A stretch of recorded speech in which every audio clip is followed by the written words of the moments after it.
헌법재판소가 박근혜 대통령 탄핵 심판 사건의 준비 절차 기일을 모레로 정했습니다.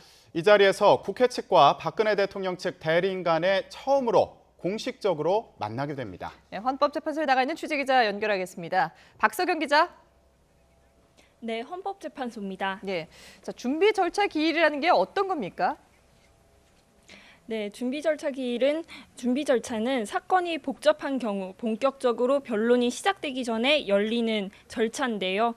주로 쟁점이나 증거를 미리 정리할 필요가 있을 때 시행됩니다. 그러니까 심리를 보다 집중적으로 또 효율적으로 하기 위해 양측이 미리 만나서 사전에 조율하는 것으로 이해하면 될 것 같은데요. 보통 준비 절차 기일에는 양측 대리인이 참석합니다. 헌재는 모레인 오는 22일 목요일 오후 2시로 준비 절차를 잡았습니다. 이에 따라 국회 측과 박 대통령 측은 탄핵 심판을 앞두고 모레 오후에 처음으로 마주하게 되는 겁니다. 네, 헌재가 특검과 검찰의 수사 기록을 요청한 것에 대해서 박근혜 대통령 측이 이의 신청을 냈었는데요. 이거는 어떻게 진행되고 있습니까? 네, 헌재는 특검과 검찰의 수사 기록 자료를 요청한 상태인데요.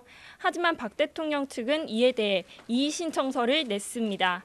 헌재법에서는 수사나 재판이 진행 중인 사건의 자료에 대해서는 제출을 요청하지 못하도록 규정하고 있어 법리적으로 문제가 있다는 겁니다.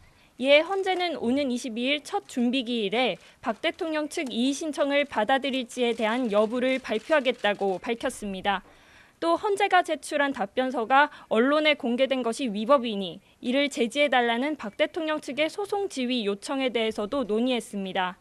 앞서 국회 측은 박 대통령 측이 헌재에 제출한 26쪽 분량의 답변서 요지 등을 공개했는데요. 박 대통령은 답변서에서 최순실 씨의 국정 개입 의혹은 사실이 아니고 자신과는 무관하다고 주장했습니다.